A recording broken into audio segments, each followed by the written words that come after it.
अंग सूत्र के प्रथम श्रुत स्कंद के तीसरे उद्देश्य का 80वां सूत्र है। उद्देश्यो पांसगस्य नत्थि बाले पुण्यनिहे काम समनुन्ने असमित दुखे दुखी दुखानमेव आवट्टम अणुपर्यटति इति बेवे। दो तरह के लोग हैं। एक वे जिनकी आंखें खुल चुकी हैं, संसार को समझ लिया है, सत्य को समझ लिया है, जिनका ज्ञाता दृष्टा भाव जागृत हो गया है, जिनकी आंखों में मोह नहीं है, ममत्व नहीं है, आसक्ति नहीं है। परमात्मा कहते हैं उद्देश्यो पांसगस्य नत्थि। पांसगस्य अर्थात जो सत्यदर्शी हैं, जो दृष्टा हैं, जो अच्छी तरह से देखते हैं, अच्छी तरह से जानते हैं, जो अच्छी तरह से समझते हैं, जो केवल रूप रंग को नहीं देखते, अंतर के तत्व को निहारते हैं, यथार्थ को देखने का दृष्टिकोण जिनका खुल गया है, उनके लिए उपदेश की कोई अपेक्षा नहीं है, क्योंकि उनका देखना ही उपदेश है। उनका अपना चिंतन खुद के लिए उपदेश बन जाता है। उपदेशों की परंपरा उनके अंतर में स्वतः चलती है। बाहर के उपदेश की कोई अपेक्षा नहीं है, क्योंकि उनकी आंखें खुल चुकी है। अब उन्हें सहारे की अपेक्षा नहीं, किसी सहायता के लिए, चलने के लिए किसी लकड़ी की अपेक्षा नहीं है। अंधत्व खुल गया है। उनका अपना जो चिंतन है, वो कुछ भी देखेंगे, वो कचरे को देखेंगे तब भी हीरे तलाशेंगे, और वो कांच के टुकड़ों को भी देखेंगे तब भी समझ जाएंगे कि ये क्या है। हीरों को देख करके भी उनके अंतर में उनकी यथार्थता का ही बोध होगा। इसलिए कभी कभी गलत दृश्य भी अगर देख लिए जाएं तो भी उन्हें प्रभावित नहीं करते। उनके लिए निमित्तों का कोई असर नहीं है, और ऐसा इसलिए है कि यथार्थ दृष्टिकोण उपस्थित हो गया है। निमित्तों से प्रभावित तो वही होते हैं जिन्हें अभी तक संपूर्ण रूप से यथार्थ का बोध प्राप्त नहीं है। वो निमित्तवासी हैं, वो निमित्तों में उलझते हैं। वो अच्छे निमित्तों को प्राप्त करके कुछ पलों के लिए जागृति की दशा का अनुभव करते हैं, तो गलत निमित्तों को प्राप्त करके बहुत जल्दी ढल जाते हैं।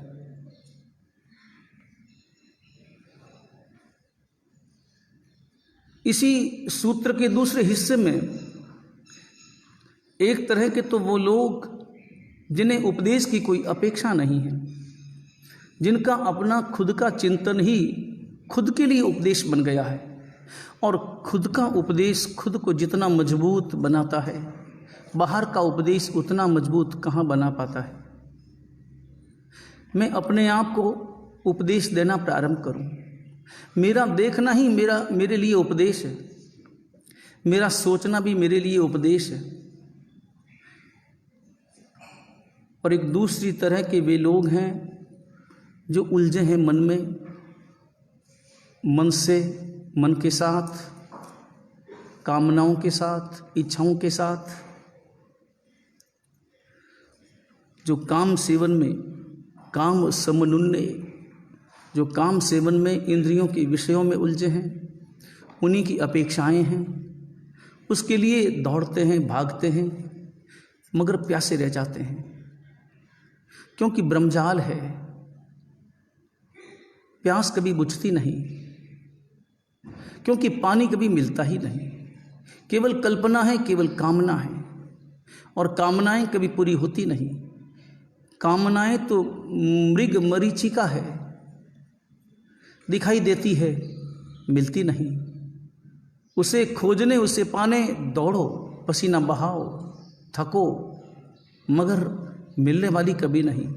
वो आगे से आगे दौड़ती हुई, भागती हुई नजर आती, पास में दिखाई देती है, मगर होती ही नहीं तो दिखाई देने पर भी मिलेगी कहाँ से? वो दिखाई देना केवल और केवल ब्रह्मजाल है। तो ऐसे लोग जो कामनाओं में उलझे हैं, जो मन के खेलों में उलझे हैं, जो मन को समझे नहीं हैं बल्कि मन के अनुसार चले हैं, जिन्होंने मन को मालिक बना लिया है, इच्छाओं को मालिक बना लिया है, कामनाओं के संसार में, उनके लिए परमात्मा इस तीसरे उद्देश्य में फरमाते हैं, वे लोग असमित दुखे, उनके दुखों का कभी शमन नहीं होता, दुख कभी भी समाप्त नहीं होते। वे दुखों के आवर्त में, दुखों के चक्र में लगातार भटकते रहते हैं, लगातार घूमते रहते हैं। क्यों है दुखी व्यक्ति?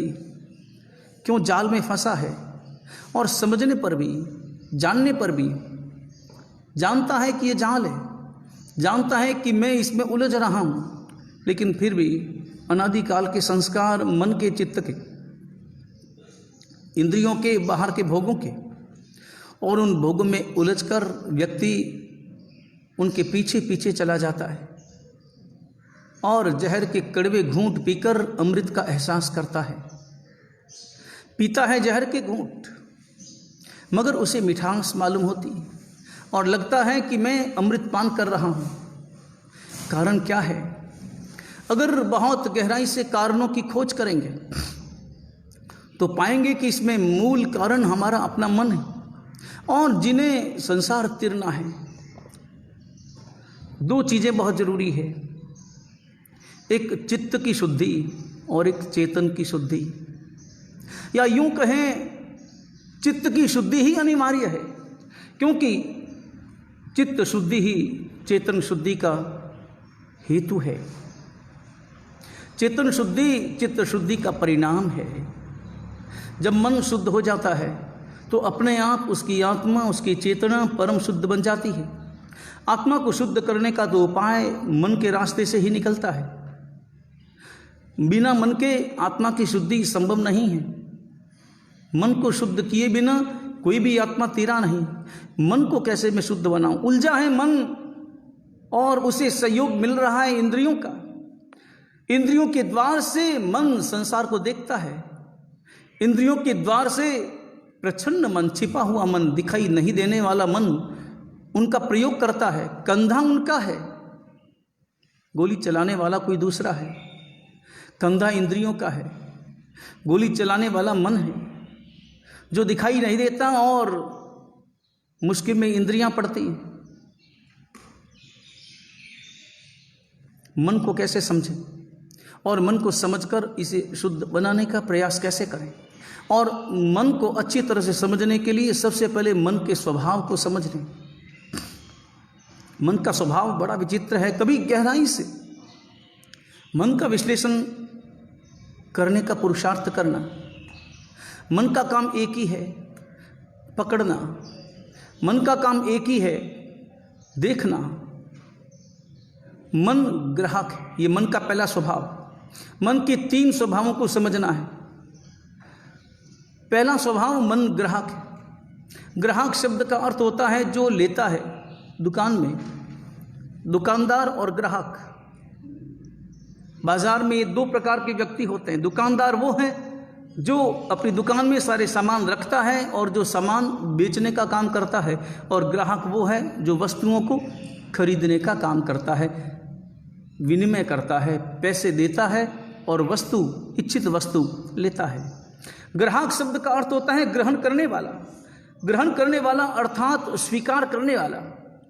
हमारा मन ग्राहक है, और जब जब इंद्रियों का उपयोग है तब तक मन ग्राहक ही बना रहता है। बल्कि जब आंखें सोई हुई हो तब भी मन का ग्राहकत्व समाप्त नहीं होता। सपनों में भी मन ग्राहक बन जाता है। 24 घंटे मन ग्राहक बना रहता है। चाहिए चाहिए, कुछ चाहिए, मुझे ग्रहण करना है, मुझे कुछ चाहिए। मन हमेशा खाली का खाली है, मन हमेशा प्यासा का पैसा है, मन का पात्र कभी भी बढ़ता नहीं। मन का पात्र मन तृष्णा से इतना ज़्यादा जुड़ा हुआ है उसका पात्र सदा सदा खाली रहता है। मन ग्राहक है, मन ग्रहण करने वाला है, लेकिन कभी विचार करना कि हमारा मन किसका ग्राहक है, मेरा अपना मन किसका ग्राहक है।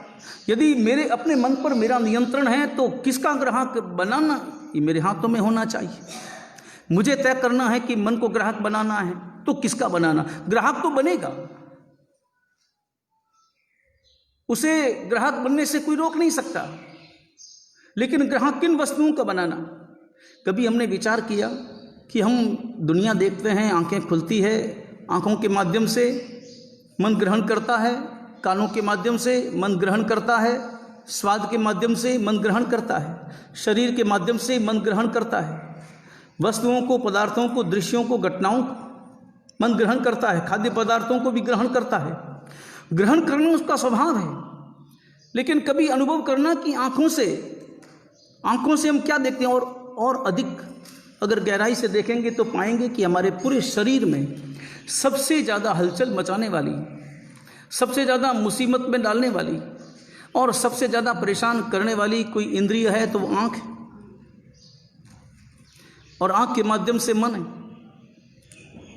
आँख तो विचारी माध्यम है, आँख की अपनी कोई गलती नहीं है।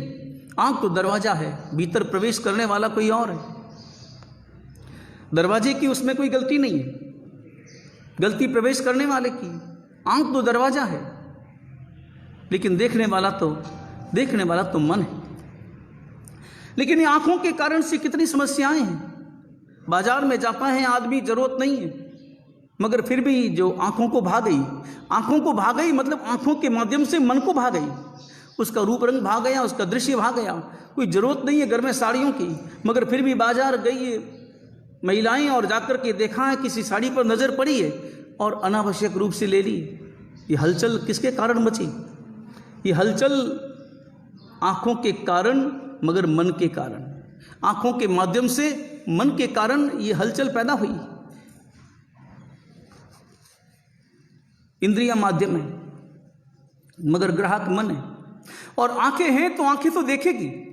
कोई भी व्यक्ति अपनी आंखों को लंबे समय तक बंद नहीं रख सकता, मुश्किल काम है।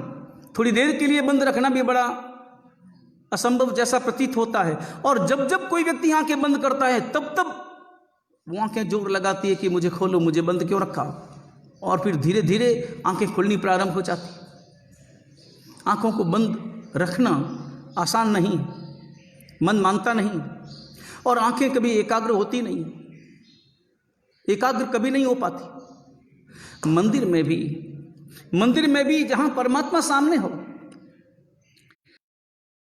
दिव्य स्वरूप सामने हो, जिनका स्वरूप में सुना है, समझा है, जाना है, अनुभव किया है, रुचि पैदा हुई है, श्रद्धा जगी है, जिसके स्वरूप को देखकर हृदय प्रमुदित हुआ है, वहां पर भी परमात्मा को देखने के साथ साथ और कितने दृश्यों को हम देख लेते हैं।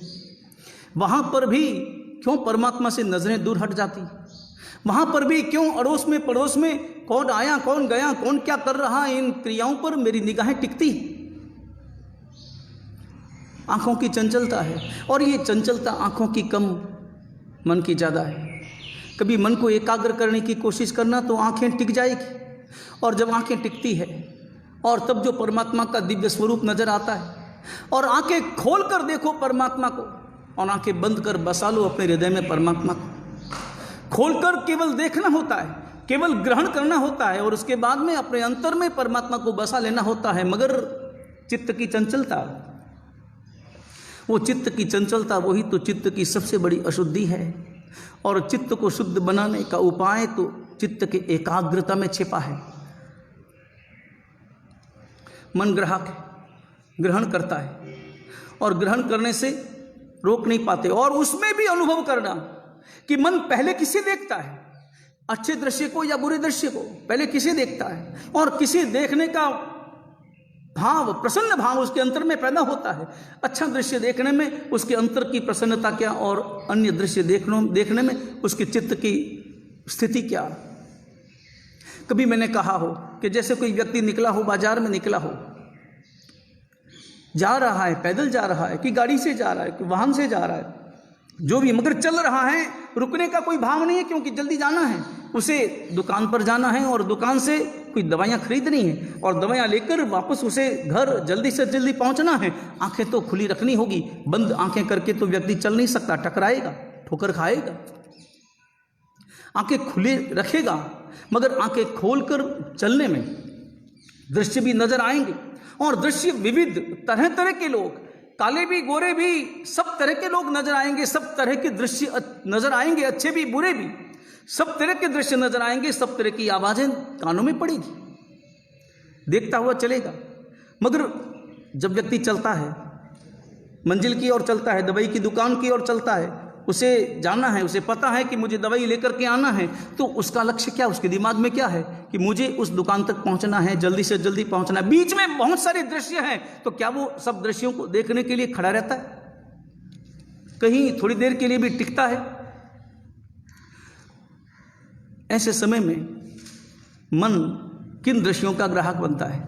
अगर देखता भी है तो किन दृश्यों को देखता है, अच्छे भी बुरे भी। दोनों प्रकार के दृश्य अगर रास्ते में हों, रास्ते में सामने से कोई मुनि भगवंत आ रहे हों, कोई पंच महाव्रतधारी, कोई तपस्वी, कोई त्यागी, हाथ में पात्र लिए, नीचे नजर किए और इरिया समिति का पालन करते हुए और अपने हृदय में परम प्रसन्नता का अनुभव किया, जिसके चेहरे पर प्रसन्नता छलक रही हो, अहोभाव छलक रहा हो, और ऐसे कोई मुनिराज, कोई पंच महाव्रतधारी मुनि भगवंत सामने से आ रहे हों, और तब मुनि भगवंत को देखकर हाथ जोड़े हो, वंदना भी की हो, आगे बढ़ा हो, और तभी कोई दूसरा दृश्य भी देखा हो, जिस दृश्य में कोई युवा, कोई कन्या आ रही हो और आधुनिक जमाने की हो, और आधुनिक जमाने में उसकी परिधान अव्यवस्थित हों, और ऐसी स्थिति में उस पर भी नजर पड़ी, दोनों उसकी निगाहों से गुजरे। थोड़ी दूर जाने के बाद में ज़्यादा नज़र उसकी किस पर टिकी?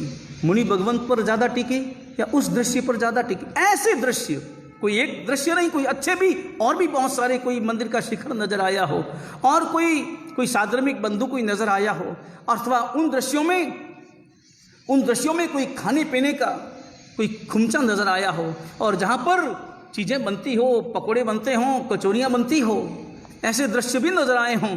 ज़्यादा देर उसकी आंखें किस दृश्य पर टिकती है, और तभी पता चलता है कि हमारा मन कैसा है। मन ग्राहक होना बुरी बात नहीं है, लेकिन ग्राहक किन वस्तुओं का होना, किन दृश्यों का होना, किन शब्दों का होना।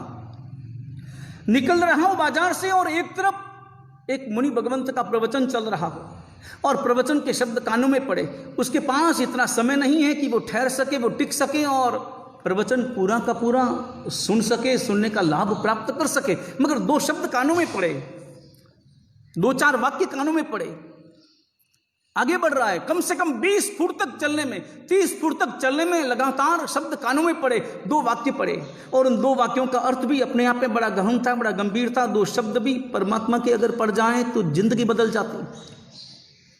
ऐसे ही जैसे रोहिणी चोर की बदल गई, बिना मन के भी, बिना भाव के भी श्रवण करने में ग्राहक बना मन, और ग्राहक बना तो ऐसा बना, वही शब्द टिक गए, कानों में टिक गए, हृदय में उतर गए। और उधर देखें, इधर तो चल रहे थे दो शब्द परमात्मा की वाणी के, और थोड़ा आगे बढ़ा तो कहीं रेडियो गूंज रहा था, और रेडियो में कोई मधुर, कोई फिल्मी संगीत आ रहा था। कान ज्यादा किसे सुनने के लिए तैयार हुए? परमात्मा की उस वाणी को सुनने में, या फिल्मी संगीत के उन अक्षरों को? और कभी विचार नहीं करता कि मैं ग्राहक किन का बन रहा हूं, और ग्राहक बनने का मेरा परिणाम क्या है, मुझे लाभ कौन देने वाला है। न तो वो शब्द मुझे लाभ देने वाले हैं जो फिल्मों से आए थे, न वो दृश्य मेरे कल्याण करने वाला था जो दृश्य मेरी आंखों के सामने उस कन्या के रूप में गुजरा था। कभी अपने हित की चिंतना नहीं करता। हित बहुत महत्वपूर्ण है, ध्यान रहे, सुख इंद्रियों तक सीमित, हित व्यक्ति को अपनी आत्मा तक ले जाता है। जीवन तक ले जाता है। सुख केवल इंद्रियों का है और क्षणिक सीमित है, और ये सुख व्यक्ति उसे पहुंचाता है जो उसे पाकर के कभी राजी नहीं होता, कभी तृप्त नहीं होता। और ध्यान रहे, दो शब्द है, एक प्राप्ति, एक तृप्ति। इन दो शब्दों में ज्यादा महत्वपूर्ण क्या है, प्राप्ति या तृप्ति? प्राप्ति ज्यादा महत्वपूर्ण या तृप्ति ज्यादा महत्वपूर्ण? प्राप्ति शब्द का अर्थ होता है पाना, और तृप्ति शब्द का अर्थ होता है तृप्त हो जाना। बस हो गया, पूर्णता प्राप्त हो गई, मिल गया, अंदर में परम आनंद समा गया, तृप्त हो गया। और इस दुनिया में कोई भी व्यक्ति कभी किसी सुख से, सुख की प्राप्ति हुई मगर सुख से कभी तृप्त हुआ हो, ऐसा आज तक नहीं सुना। संसार में संसार के भोगों से, संसार की लीलाओं से, संसार के पदार्थों से, संसार के पुद्गलों से सुखी बहुत हुए हैं, निश्चित रूप से सुखी बहुत हुए। जिनके पास में खजाना है पैसों का, जिनके पास में साधनों का जबरदस्त अंबार लगा हो, और जिनके पास में भोगों को भोगने के साधन उपलब्ध हों, वो सुखी हुए हों। लेकिन तृप्त कौन हुए? कोई हुआ है तृप्त? एक भी व्यक्ति? हजार हजार वर्ष का आयुष्य भोगों में व्यतीत कर देने पर भी कोई भी व्यक्ति आज दिन तक तृप्त नहीं हो पाया, और तृप्त होने का कोई कारण भी नहीं है, हो ही नहीं सकता। और उस सुख के लिए व्यक्ति अपना जीवन दांव पे लगाता है, जिसकी प्राप्ति तो है मगर जिसके कारण, जिसके परिणाम स्वरूप तृप्ति का अनुभव नहीं है। और तृप्ति अगर पाना हो तो तृप्ति पाने का रास्ता तो केवल और केवल संयम का मार्ग है। तृप्ति का मार्ग तो केवल और केवल परमात्मा की वाणी में गुजरता है। तृप्ति तो केवल और केवल परमात्मा की देशना में है, परमात्मा हो जाने में है, स्वयं की आत्म शुद्धि में है, चित्त शुद्धि में है, चित्त को समझने में है। ग्राहक बनो, ग्राहक तो बनेगा, लेकिन ग्राहक किसका होना? कौन से दृश्यों का होना, कौन से शब्दों का होना, कौन से पदार्थों का होना, इस विषय में कभी गंभीरता से विचार करना, क्योंकि वो ग्राहकत्व, मेरा ग्राहकत्व मेरे व्यक्तित्व का निर्माण करता है। उसी से मेरा पता चलता है कि मेरा अंतर्हृदय कैसा, मेरे अंतर्हृदय का जो निर्माण होगा, सामग्री जैसी इस्तेमाल होगी उसी आधार पर तो भवन का निर्माण होगा। भवन में अगर घटिया सामग्री लगाओगे तो भवन मजबूत कहां से होगा, और भवन सुंदर कहां से, वो भवन सुंदर कहां से होगा? भवन में अगर घटिया सामग्री लगेगी वह भवन कभी भी टिकाऊ नहीं हो सकता। वह भवन एक बरसात में ही ढह जाएगा और वह कभी भी दर्शनीय नहीं हो सकता। भवन का निर्माण अच्छी सामग्री से करो। अपने भवन का निर्माण, अपने जीवन के भवन का निर्माण अच्छी सामग्री से करो, और अच्छी सामग्री प्राप्त करने का प्रयत्न करो। उसी के ग्राहक बनो। मन ग्राहक है। मैं किसका ग्राहक हूं? अपने अंतर में कभी विचार करना, क्योंकि दुख का कारण क्या है? परमात्मा इस आचारांग सूत्र में फरमाते हैं, जो डूबा है इंद्रियों के आगोश में और काम सेवन में, इंद्रियों के विषयों के सेवन में, निश्चित रूप से वह दुखों के आवर्त में अपना जीवन पूरा करता है।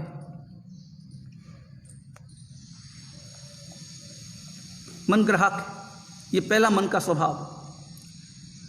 मन का दूसरा स्वभाव, मन संग्राहक है। ग्राहक में और संग्राहक में थोड़ा अंतर है। ग्राहक शब्द का अर्थ होता है ग्रहण करना, और संग्राहक शब्द का अर्थ होता है इकट्ठा करना, संग्रह करना। ग्रहण करके उसे अपने पास रखना, संजो के रखना, स्टोर कर लेना, सेव कर लेना। दृश्य हमारी आंखों से गुजरते हैं, ग्राहक तो स्वाभाविक रूप से होंगे ही होंगे। ग्राहक इतना महत्वपूर्ण नहीं है। सब तरह के दृश्य हमारी आंखों से निकलेंगे, और जो भी देखा देखा, पल भर के लिए देखा, काम पूरा हुआ। माना कि मंदिर पर हमारी निगाहें ज़्यादा नहीं टिकी, हमारी निगाहें किसी फिल्म स्टूडियो पर ज़्यादा टिकी, हमारी निगाहें माना कि गुरु भगवंतों के दर्शन करके उन पर ज़्यादा देर हमारी निगाहें नहीं टिकी, और हमारी निगाहें अन्य सांसारिक दृश्यों पर ज़्यादा टिकी। मगर तो भी कितनी देर टिकेगी? यहाँ 2 पल, वहां 10 पल समझ लो। यहाँ 3 पल परमात्मा की वाणी सुनेंगे, वहां 20 पल रेडियो संगीत सुन लेंगे, मगर आखिर उसका अंत है। 20 पल के बाद वो दृश्य समाप्त हो जाएंगे, 20 पल के बाद वो श्रवण समाप्त हो जाएगा। लेकिन उसके बाद की स्थिति और खतरनाक है। उसके बाद ग्राहक होने के बाद में आदमी संग्राहक हो जाता है। हमारा मन संग्राहक हो जाता है। संग्राहक होने का अर्थ होता है स्टोर कर लेना, इकट्ठा कर लेना, अपने पास सेव कर लेना। और कभी आपने विचार किया, जो लोग मोबाइल चलाते हैं वो कई ग्रुपों से जुड़े हुए रहते हैं, कई तरह के फोटोग्राफ्स और कई तरह के वाक्य और उसमें आते रहते हैं, कई तरह के संदेश उसमें प्राप्त होते रहते हैं। सारे मैसेज को हर आदमी देख पाता है, और जितना देख पाता है सबको डिलीट करता है या सबको सेव करता है? क्या करता है? डिलीट या सेव? ऑप्शन तो है ना उसमें, डिलीट का भी ऑप्शन है और सेव का भी ऑप्शन है। क्या करता है? सेव करता है या डिलीट करता है? आप लोगों को तो खैर मोबाइल का कोई पता नहीं, जिन्हें पता है, हाँ, आदमी तय करता है ना कि किसको डिलीट करना और किसे सेव करना, या अंधाधुंध सबको डिलीट करता है बिना देखे। कौन देखे? इतनी मेहनत कौन करे? चलो डिलीट करो तुरंत। और हो सकता है कि उसमें बिन जरूरी चीजें चली जाएं, मगर जरूरी चीजें भी चली जाती। और न तो सबको अंधाधुंध सेव करता है कि जो आया सेव कर लो, जो आया सेव कर लो। क्या करेगा? सबको सेव करेगा। न तो सबको डिलीट करता है और न सबको सेव करता है, बल्कि जांचता है, विचार करता है कि मुझे किनको डिलीट करना है और मुझे किनका सेव करना है। और जिनका सेव करता है वो क्यों करता है?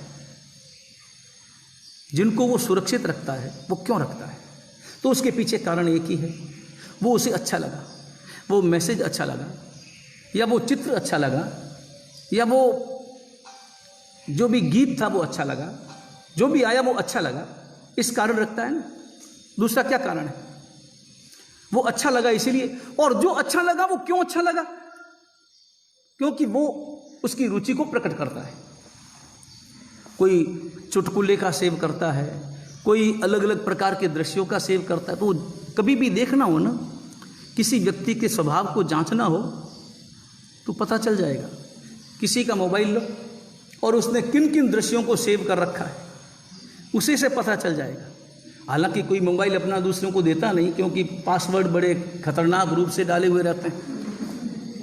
घर वालों से भी छिपने और छिपाने की चेष्टाएं रहती हैं, मगर उससे पता चल जाता है उस व्यक्ति की रुचि क्या है, या उस व्यक्ति के अंतर का उद्देश्य क्या है और भविष्य क्या है। वो क्या चाहता है, वो क्या देखना चाहता है, वो क्या सुनना चाहता है, वह क्या पाना चाहता है, उसी से पता चल जाता है। संग्राहक हम भी हैं। हम किनका संग्रह करके बैठे हैं अपने अंतर में। कभी ऑपरेशन हो मन का, शरीर का ऑपरेशन होता है, शरीर के भीतर जमा हुआ कचरा बाहर निकाला जाता है। कोई गांठ के रूप में कचरा जम गया हो, कोई पथरी के रूप में कचरा जम गया हो, निकाला जाता है, ऑपरेशन करके निकाल दिया जाता है। लेकिन कभी मन का ऑपरेशन हो, हालांकि ऐसा कोई यंत्र बना नहीं, ऐसा कोई ऑपरेशन थिएटर अभी तक बना नहीं जहाँ पर मन का ऑपरेशन किया जा सके और जहाँ मन को पढ़ा जा सके, मन का ऑपरेशन किया जा सके। ऐसा कोई भी यंत्र अभी तक निर्मित हुआ नहीं, वैज्ञानिकों ने निर्मित किया नहीं और संभव भी नहीं। लेकिन खुद अपने मन का ऑपरेशन करना प्रारंभ करो तो पता चलेगा कि मेरे मन में मैंने क्या क्या सेव कर रखा है और कितना कितना पुराना सेव कर रखा है। जीवन में घटनाएं तो घटेगी, तरह तरह की घटनाएं अतीत में घटी, क्योंकि संग्राहक जो है ना वो हमेशा अतीत का है, ग्राहक वर्तमान का है, संग्राहक अतीत का है। पुरानी घटनाओं को याद करके रखता है और अच्छी तरह से याद करके रखता है। जीवन में तरह तरह की घटनाएं घटी हैं, उन घटनाओं में ज़्यादा घटनाएं आपको कौन सी याद है? किन घटनाओं को आपने अपने मानस में, अपने दिमाग में स्टोर करके रखा है? किन घटनाओं को? किसने आपका अपमान किया वो याद है? आपने किसी का अपमान किया वो याद है? कौन सी घटनाएं मुझे याद है? किसी ने मेरा अपमान किया वो याद है, किसी ने मेरे साथ बुरा व्यवहार किया वो मुझे याद है, और मैंने किसी के साथ में बुरा व्यवहार किया वो याद नहीं, क्योंकि वो तो उसी की क्रिया का परिणाम था, इसलिए उसमें मेरी कोई गलती नहीं थी। जब मैं किसी और का अपमान करता हूं तो मैं कभी भी अपनी गलती का अनुभव नहीं करता, लेकिन जब कोई और मेरा अपमान करता है तो उसकी भयंकर गलती मुझे महसूस होती है। और वैसा ही व्यवहार यदि मेरे द्वारा हो तो मुझे जरा भी याद नहीं रहता। यही तो खेल है मन का, क्योंकि मन संग्राहक बना है, और न मालूम कितने कितने प्रकार की मुझे सारी घटनाएं मुझे याद है। उसने ऐसा कहा होगा, उसने वैसा कहा अपने जीवन में। और सच ये है, ये संग्राहक मेरा जो मन, वही हमारे जीवन की सबसे बड़ी समस्या है। आपस में मिलने नहीं देता, आपस में एक नहीं होने देता। उस रोज उस व्यक्ति ने मेरे साथ ऐसा व्यवहार किया तो वो याद रहता है, जिंदगी भर याद रहता है। और उसमें भी उसी व्यक्ति के द्वारा मेरे साथ 10 प्रकार की घटनाएं घटी हो। उन 10 घटनाओं में 8 बार उसने मेरा उपकार किया हो, मगर 2 बार मेरे साथ कोई गलती कर ली हो। वो 8 बार का उपकार पल भर में मैं भूल जाता हूं, वो मुझे याद भी नहीं है, उनका मैं स्टोर नहीं करता। किनका स्टोर करना चाहिए? ग्राहक मुझे किनका बनना है, और संग्राहक मुझे किन घटनाओं का बनना है, किन घटनाओं को अपने मन में सहेजना है और आप अनुभव करना। मैंने जो रोहिणी की बात की, वो रोहिणी चोर मन ग्राहक नहीं था, परमात्मा की वाणी का जरा भी ग्राहक नहीं था। वो तो लगा कांटा, मजबूरीवश कानों में शब्द पड़ गए। एक कान में तो अंगुली डाल दी, मगर दूसरे कान के लिए क्या करें रोकने का। और आंखों पर तो पर्दा है, लेकिन कानों पर तो पर्दा भी नहीं। आंखें तो बंद की जा सकती है, कोई दृश्य नहीं देखना हो, आंखें बंद कर दी, मगर कानों पर तो पर्दा नहीं है। शब्द तो आएंगे कानों में, रोक नहीं सकते।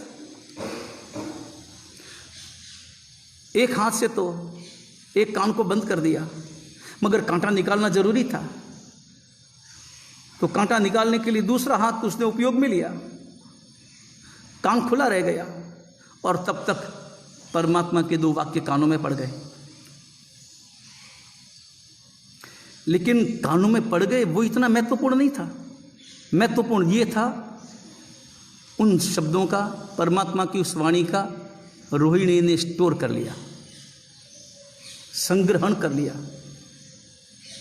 शब्द तो हमारे कानों में भी रोज पड़ते हैं, याद कहाँ रहते हैं? और याद क्यों नहीं रहते?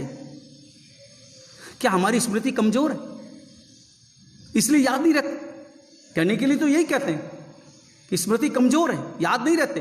पाठ याद करता हूं, याद नहीं रहते, तो पुरानी घटनाएं कैसे याद रह जाती, और आज की घटनाएं भी कैसे याद रह जाती?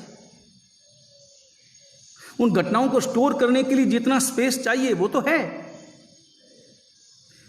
और घटनाओं को स्टोर करने के लिए मेरे पास में सेव का बटन भी है, उतना स्पेस भी, उतनी जगह भी है, और इकट्ठा भी मैं बड़ी आसानी से कर लेता हूं। लेकिन मैं ये तय नहीं कर पाता कि किन्हें याद कर रखना है और किन्हें याद नहीं रखना है, और बिल्कुल उल्टा करता हूं। जिन्हें भूलना है उन्हें याद रखता हूं, और जिन्हें याद रखना है उन्हें भूल जाता हूं। मैं जीवन में कभी भी किसी और के द्वारा हुए अपमान की घटना को कभी जिंदगी में नहीं भूल पाता, लेकिन यही तो मेरे व्यक्तित्व की पहचान है। इसका मतलब है कि तुम्हें वो पसंद है, तभी तो तुमने सेव किया। कचरा कौन सेव करता है? कचरे पर नजर पड़ सकती है, नजर तो पड़ेगी। आदमी जब चलता हो और बीच में कचरा आ गया तो कचरे पर नजर तो पड़ेगी, मगर कचरे को दिमाग में कौन रखेगा? आदमी चलता हो, रास्ते में गंदगी मिलेगी, मगर गंदगी दिखेगी भी सही, मगर उस गंदगी को भीतर कौन समेटेगा? गंदगी नजर आ जाए, आंखें कितनी जल्दी घुमा लेता है। व्यक्ति घुमाता है कि नहीं? क्या उसे घूर घूर कर देखता है? ऐसा कोई व्यक्ति देखा हो कोई पागल हो तो बात छोड़ दो, लेकिन सामने अगर गंदगी पड़ी हो, कचरे का ढेर हो, बदबू अलग से आ रही हो और जिसे देखना गंवाना भी ना हो, कौन ऐसा व्यक्ति होगा जो उसे घूर घूर करके देखेगा? गंदगी वो है जो तुम्हारे मन को गंदा कर दे। गंदगी वो है जो तुम्हारे भविष्य को गंदा कर दे। यहां स्थूल गंदगी हो सकता है कि केवल और केवल मेरे शरीर को गंदा कर दे, लेकिन वो दृश्य, वो गंदे दृश्य मेरे पूरे भविष्य को गंदा कर देती, मेरे हृदय को गंदा कर देती। इसलिए ग्राहक संग्राहक इन दोनों शब्दों को बहुत गंभीरता से अपने अंतर में विचार करना। मैंने किन किन का संग्रह किया है, उन्हें डिलीट करो, उन्हें बाहर निकालो, और उनका स्मरण नहीं करना ही उन्हें डिलीट करना है, उन्हें जबान पर नहीं लाना ही उन्हें डिलीट करना है। और वैसी परिस्थितियां मिलने पर भी वो शब्द कभी हमारी जबान से न निकले, वही तो डिलीट करना है। आखिर हमारा लक्ष्य क्या है, हमारी मंजिल क्या है? क्या उसी के इर्द गिर्द हमें घूमते रहना है? हमें जाना है आगे, हमें बहुत दूर जाना है, और दूर जाने के लिए इन सब को तो छोड़ना पड़ेगा। इस गंदगी को साथ में लिए हम कहां पर घूमेंगे? मगर वही हमें नजर आते हैं। और सबसे बड़ी मुसीबत यह है कि हमारी निगाहों में भी तो गुण दर्शन या दोष दर्शन, कैसी दृष्टि है हमारी, गुण दर्शन वाली या दोष दर्शन वाली? वो सुना हो, बड़ी पुरानी कहानी है। गुरु के पास शिष्य था, सेवा करता था, पांव दबाता था, उन्हें आहार पानी ला करके देता था। गुरु प्रसन्न थे, सरल स्वभावी थे, निश्चल थे, संत थे। साधना का परिणाम उन्हें मिला, और साधना के परिणाम स्वरूप एक दर्पण प्राप्त किया था। ये दर्पण की कथा बड़ी पुरानी। एक दर्पण मिला, मगर वो दर्पण थोड़ा अलग था, थोड़ा विशिष्ट था, उसके गुण अलग थे, उसका परिणाम अलग था। उसमें केवल चेहरा नहीं दिखता था, सारे दर्पणों में चेहरा दिखता है, मगर उसमें चेहरे के साथ साथ उसका अंतर का स्वभाव भी नजर आता था, और अंतर का स्वभाव भी उस प्रकार के दृश्यों के साथ नजर आता था। एक अद्भुत दर्पण मिला। गुरु ने सोचा कि मैं क्या करूं इस दर्पण का, मुझे क्या लेना देना दर्पण से, मुझे तो मेरा मन अब साधना में रमाना है। तो मैं, ये मेरा शिष्य है, एक ही है, एकाकी है, और प्रिय है, और अच्छा सेवाभावी है, बड़ा सरल स्वभावी है। और एक बात तय समझना, जो स्वयं सरल होता है उनकी नज़रों में बाकी सब दूसरे भी सरल ही नजर आते हैं। जो स्वयं सरल हो उन्हें सब सरल नजर आते हैं, और जो स्वयं अत्यंत कठोर हो, जो कपट जाल से भरा हो, उसे ऐसा लगता है कि सारी दुनिया कपट जाल से भरी है। सरल व्यक्ति को दूसरे व्यक्ति में कोई कपट नजर नहीं आता, तो कपटी आदमी को सामने वाले व्यक्ति की सरलता दिखाई नहीं देती, और उसे लगा कि मेरा शिष्य कितना सीधा है, कितना सरल है, कितना भोला भाला है। चलो दर्पण मैं तुम्हें भेंट करता हूं, ये लो दर्पण। और शिष्य ने पूछा कि भगवान आप मुझे दर्पण दे रहे हैं, मुझे परम आनंद, मगर इस दर्पण का करूं क्या? और चेहरा देखना तो मना है। और गुरु ने कहा कि बेटा ये दर्पण अलग है, इसे सुरक्षित रख, इसे खोल मत, अभी रखना अपने पास, कभी जरूरत पड़े तो उपयोग करना। बल्कि मैं तो ये कहता हूं कि रोज रोज उपयोग करना, लेकिन एकांत में करना। इसमें तुम्हें केवल चेहरा नजर नहीं आएगा, बल्कि चेहरे के साथ साथ अंतर का स्वभाव भी नजर आएगा। शिष्य ने पूछा, अभी वो दर्पण पैक था, खुला नहीं था। शिष्य ने पूछा कि भगवान इसमें मैं मेरा चेहरा देखूं तो मुझे मेरा चेहरा और सब कुछ नजर आएगा? बोल के बिल्कुल नजर आएगा। और मैं किसी और के सामने वो दर्पण देखूं तो तब भी तुम्हें उस व्यक्ति का चेहरा और उस व्यक्ति का स्वभाव और वो तुम्हें नजर आएगा। मतलब इसमें किसी का भी चेहरा अगर सामने रखो तो उसका सारा स्वभाव नजर आता है। बिल्कुल, हाँ, बहुत अच्छा। और फिर तो क्योंकि चेला भी तो जटाशंकर था, उसने तो दर्पण को उद्घाटित किया, अच्छा मुहूर्त देखा और विजय मुहूर्त देख करके खोला, और खोलने के बाद में विचार किया, अभी दर्पण उल्टा अंधा रखा हुआ, विचार किया कि दर्पण में पहले देखूं किसको, किसके दोष देखूं, किसमें क्या है वो जरा, किसमें कितना कैसा स्वभाव है वो देखूं, मतलब अच्छा भी बुरा भी सब तरह का स्वभाव उस दर्पण में नजर आए। और मन में आया कि मुझे मेरा चेहरा तो देख करके क्या करना, और मेरा स्वभाव तो मुझे पता है, मेरा स्वभाव कितना मीठा है, कितना अच्छा है, तभी तो गुरु महाराज ने प्रसन्न होकर मुझे अर्पण किया है। अपना स्वभाव खरा लगता कब है? और मुश्किल यह है कि इस जिंदगी में लोगों को न केवल अपना स्वभाव, खुद को कभी भी खुद का स्वभाव खरा नहीं लगता, अपना स्वभाव भी अपने को खराब नहीं लगता, और अपनों का स्वभाव भी अपने को खराब नहीं लगता। जिसके प्रति अपनत्व हो उनके भी दोष कभी नजर नहीं आते, आने भी नहीं चाहिए। तो मन में आया मेरा चेहरा तो अच्छा ही है, अब मैं जरा देखूं कि गुरु महाराज इतने तपस्वी, इतने त्यागी हैं, इतने संत हैं, उनमें कितने गुण भरे, उनका स्वभाव तो देखूं मैं। तो दर्पण लेकर के चुपचाप ऐसे छिपा करके आया दर्पण, और सीधा गुरु महाराज के सामने रख दिया। और गुरु महाराज के सामने जो ही दर्पण रखा, और गुरु महाराज में जो दोष भरे हुए थे, गुण भी और दोष भी दोनों नजर आने लगे, मगर चेले की नजर गुण पर या दोष पर नहीं, उसी चेले की नजर या बाकी सब चेलों की भी नहीं, वो तो सब आपको अनुभव होगा। इस दुनिया में नजर तो उसी पर टिकती है। गुण भी दिखाई दे रहे थे दर्पण में, मगर गुणों की और तो उसने देखा भी नहीं, मगर दोषों की और आंखें फाड़ फाड़ के देखा। ये मेरे गुरु महाराज, जिनके चरणों में मैं आलोटता हूं, चरण रज बाथे से लगाता हूं, वंदनाएं करता हूं, और इनमें तो क्रोध देखो क्या सांप बनकर फुफकार रहा है, और अहंकार देखो क्या हाथी की तरह सूंड उठा करके ये चिंगाड़ रहा है, और भी तो कितने इसमें इनमें भरे पड़े हैं, ईर्ष्या भरी पड़ी, वो भरा पड़ा, दोष ही दोष, दोष ही दोष, दोष ही दोष भरे पड़े। ऐसे गुरु की सेवा करने से क्या लाभ? ये तो वंदनीय नहीं, हाथ जोड़ने योग्य नहीं। इनके पास में रह करके, इनकी सेवा करके मैं क्यों अपनी जिंदगी खराब करूं? मैं तो यहां से रवाना होता हूं। और गुरु महाराज को कुछ कहा, न कोई पूछा, न कोई ताचा, न कोई आज्ञा ली, कोई और ली, और तुरंत वहां से विदा हो गया।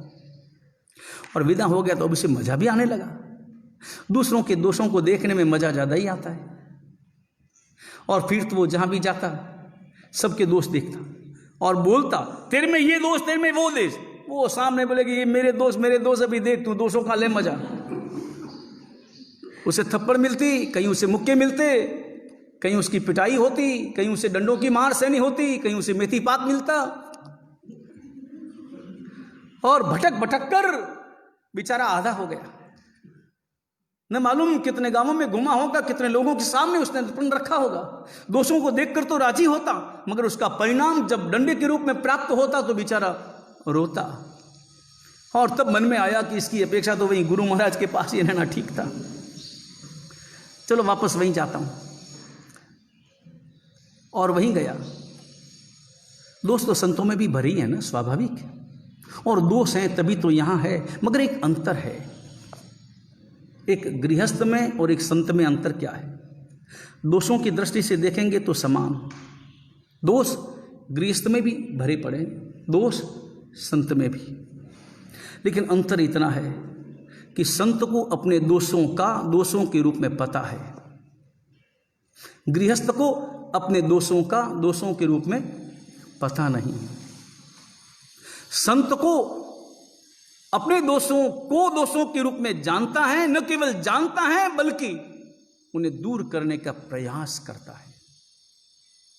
और गृहस्थ अपने दोषों को जानता है, तब भी उन दोषों को अपनी चतुराई समझता है, दोषों को गुण समझता है, और उनका संरक्षण करता है, संग्रहण करता है, वो दोषों का संग्राहक हो जाता है। यही अंतर है एक संत में और एक गृहस्थ में। संत को पता है कि मेरी चादर मैली है,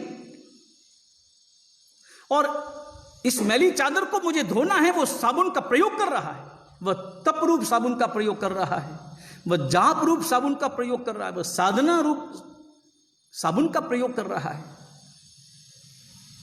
लेकिन एक गृहस्थ, उसे भी पता है कि मेरी चादर मैली है, मगर मैली चादर को वह उजली समझता है, उसमें आकर्षण लगता है और उसे ही वह सुंदर प्रतीत होती है कि वाह क्या इसका रूप रंग है, क्या कालापन, मगर काला भी तो कितना सुंदर लगता है।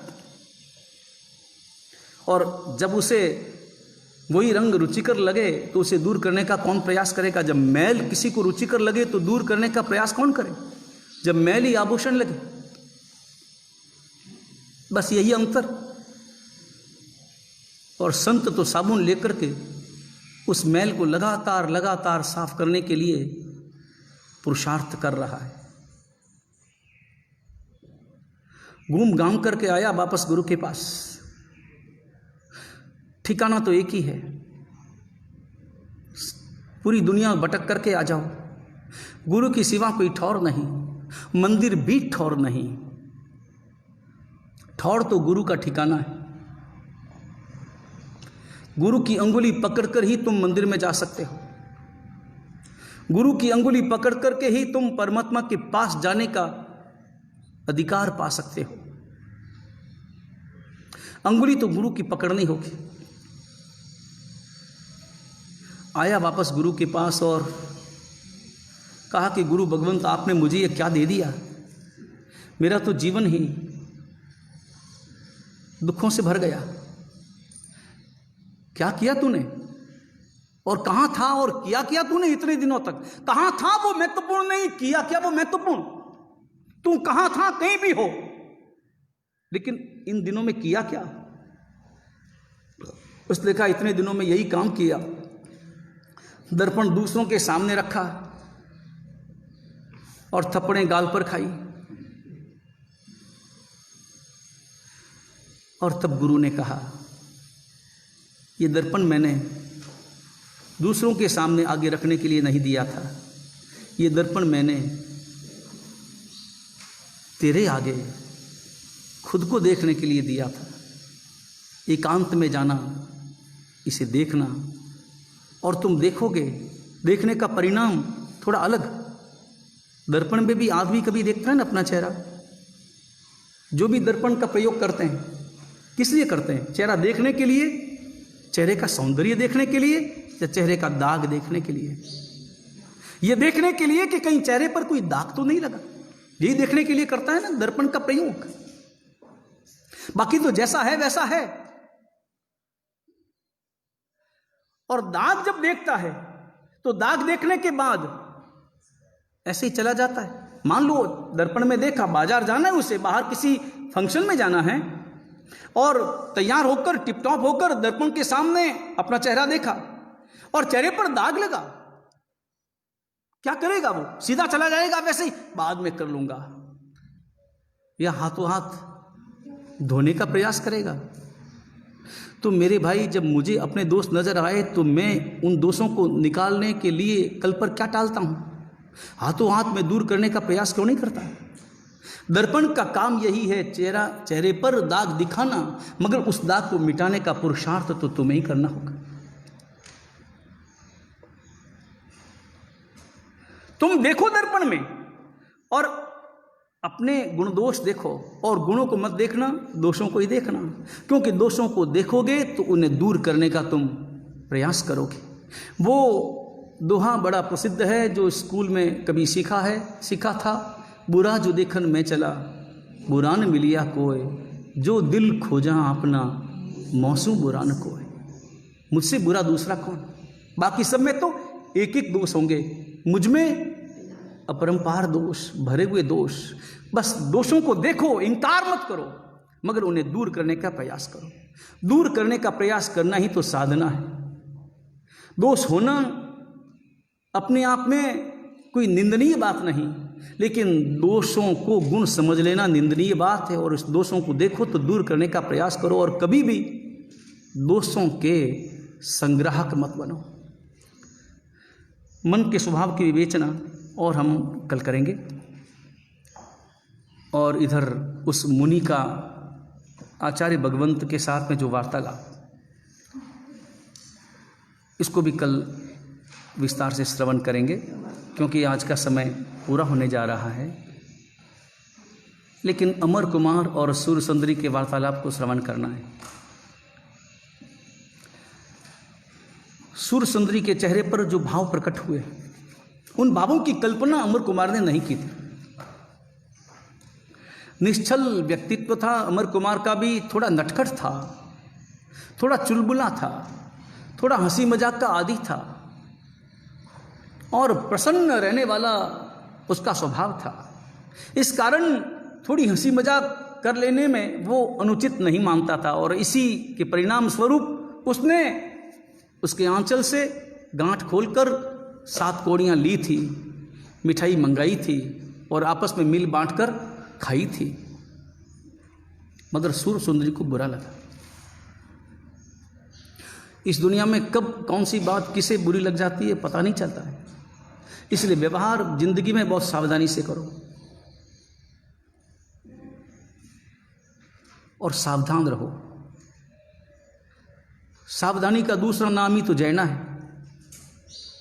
इसलिए तो परमात्मा ने 10वें कालिक में कहा है, जयम चरे जयम चिट्ठे जयमा से जयम सये जयम बुंजंतो बासंतो पाव कम्मम न बंधई। जयम शब्द का अर्थ होता है जयना करना और जयना शब्द का अर्थ होता है विवेक रखना और विवेक शब्द का अर्थ होता है सावधान रहना। सावधान, अवधान सहित। अवधान शब्द का अर्थ होता है अतीत, वर्तमान, भविष्य, इन सबको अच्छी तरह से समेट लेना, विचार कर लेना, वो अवधान। सावधानी के साथ जियो, सावधानी के साथ बोलो, सावधानी के साथ व्यवहार करो, उच्छृंखल मत बनो। और घटना घट गई। कौड़ियां तो ले ली थी, खर्च हो गई और तब सूरसुंदरी की नजर पड़ी। खोला आंचल, निकले पत्थर। क्रोध आया, मेरी कौड़ियां कहां गई, मेरी 7 कौड़ियां कहां गई। और तब अमर कुमार ने हंसते हुए कहा, उन्हीं 7 कौड़ियों से तो ये मिष्ठान खरीदा गया था, तुम्हारा ही माल। मैं कब से कह रहा हूं, तो तभी तो तुमसे आज्ञा ली। मैं कब से कह रहा था कि तुम्हारा माल तुम ग्रहण करो और हमें भी ग्रहण करने की अनुमति दो। अब सूरसुंदरी के समझ में आया और तब सूरसुंदरी बोली, गंभीरता से बोली। उसका मन परिहास का नहीं था। इसका मतलब यह नहीं था कि अमर कुमार के प्रति उसके हृदय में कोई द्वेष भाव प्रकट हुआ था, ऐसा भी नहीं था। मगर उसे उसका व्यवहार अच्छा नहीं लगा और जो अच्छा नहीं लगा उसने मन में नहीं रखा, तुरंत शब्दों के द्वारा प्रकट किया और बोली, ये तुमने ठीक नहीं किया, मेरी 7 कौड़ियां तुमने चुरा ली। तुम चोर हो, चुरा ली मेरी 7 कौड़ियां। अमर कुमार ने जब ये देखा कि सूरसुंदरी का हाव भाव बदला हुआ, उसके शब्द बदले हुए और उन शब्दों में कहीं पर भी मैत्री भाव नहीं है, उसका बदला हुआ चेहरा और उसके गरजते होठ और उसकी लाल हुई आंखें, तो अमर कुमार भी थोड़ा गंभीर बना और उसने कहा कि इसमें क्या हो गया, 7 कौड़ियां ही तो थी, कोई ज़्यादा कोई सोने की मोहरें तो नहीं थी, ले ली तो ले ली, इसमें तुम मुझे चोर क्यों कहती हो? मैंने कोई चोरी थोड़ी की है, मैं तुम्हें बता तो रहा हूं। अगर मैं चोर होता और मैंने चोरी की होती तो मैं बताता थोड़ी, मैं चुपचाप अपनी जेब में डालता।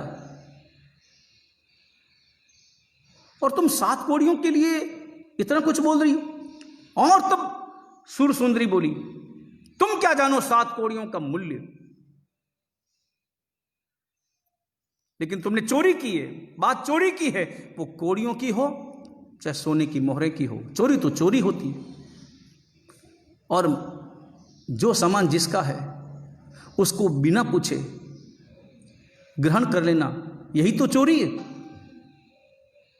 और तो अमर कुमार ने कहा, वो साथ रहते हैं, साथ खेलते हैं, एक दूसरे का सामान ले लिया, बचपन अपना, ये तो केवल हास परिहास का मैटर है और तुम इसे इतनी गंभीरता से क्यों ले रही हो, क्यों मन में रख रही हो? और ऐसी कौड़ियां तुम्हें चाहिए जितने मैं दे दूंगा। सूरसुंदरी ने कहा कि बात देने लेने की नहीं है, वो मेरी 7 कौड़ियां तुमने चुराई क्यों? अमर कुमार ने फिर कहा कि इस बात को तुम इतनी बड़ी क्यों कर रही हो? 7 कौड़ियों का मूल्य कितना है? और तब सूर सुंदरी ने कहा, 7 कौड़ियों? और इन 7 कौड़ियों से तो राज्य पाया जा सकता है, राज्य मिल सकता है। इतनी कीमती वे 7 कौड़ियां होती। और गुस्से में पांव पटकती हुई सूर सुंदरी वहां से रवाना हुई। अमर कुमार के दिल में घाव लग गया। अमर कुमार परेशान हो गया। 7 कौड़ियों के लिए आज इतने मेरे दोस्तों के बीच मेरा अपमान हुआ। माना कि मैंने भी गलती की, लेकिन मैंने कोई गलती हंसी मजाक में की थी, गलती करने का कोई इरादा नहीं था। व्यक्ति कभी कभी जिनके साथ रहता है उनके साथ कभी कभी इस प्रकार की बातें तो करता है, कभी सामान इधर से उधर कर लेता है, कभी सामान्य बातें हैं, उसमें कोई दुर्भावना अंतर में नहीं थी। घटना तो घट गई, 2-4 दिन सबको याद रही, और आखिर थे तो बच्चे ही। और सूर सुंदरी ने भी बोल दिया। दूसरे दिन तो उसके दिमाग से ही सारी बातें निकल गई। न तो कौड़ियां याद रही, न अमर कुमार के शब्द याद रहे, न मिठाई याद रही। और धीरे धीरे अमर कुमार भी सहज हो गया। वापस आपस में वार्तालाप करना और पढ़ाई के संबंध में चर्चा करना प्रारंभ हो गया। दोस्ती टूटी नहीं थी, बोले जरूर थे।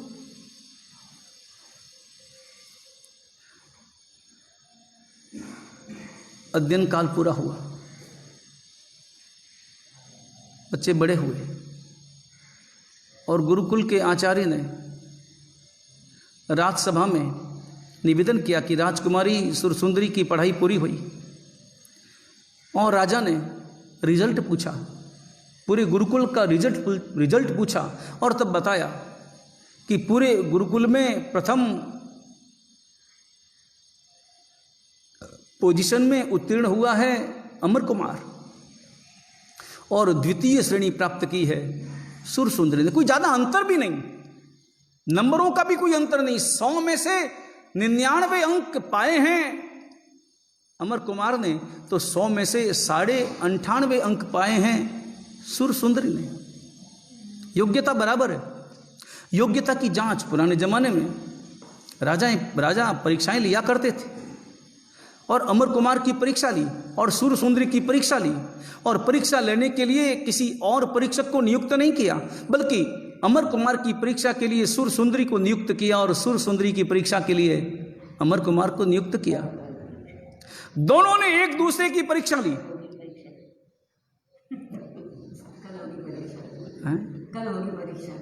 नहीं, दोनों ने एक दूसरे की परीक्षा ली। सारी राजसभा सुन रही थी, और परीक्षा में जो प्रश्न पूछे गए वो अद्भुत प्रश्न थे। कौन से प्रश्न पूछे गए और उनके उत्तर क्या थे, वो सब कल। वीतराग परमात्मा की आज्ञा विरुद्ध कुछ भी कहा गया हो, इच्छा में। उपवास वाले हाथ जोड़ें। सूर्य उगे अबड़तम पचकाई तिविम प्यारम असलम खाई मिशानदन वससान बाइढावने गरण महत्रगणम सब समय वत्रण बाणार पौरसी साठ पौरसी वापस गानदन वससागण पछन कालेनम दिशा मोहिनम साउ बेनिनम सब समय वत्यागरण गोसिरई आयम्बिल निवि एकास्नम यासना उगेस नवकारसी पौरसी साठ पौरसी वा मुर्सी पचकाई गसो चोंप्यारम असलम वानम खाई मिशानदन वससागण पछन कालेनम दिशा मोहिनम साउ नेनम सब समय वत्यागरण आयम्बिलम निवि गयम पचक खाय नद्रामन ससागण मिलवाले बीनम गिहत्त संसिठेण मुखित्त विगण पुरुच्च मगण बलढेमणे गण मत्रगणम सब समय वत्यागरण गोसिरई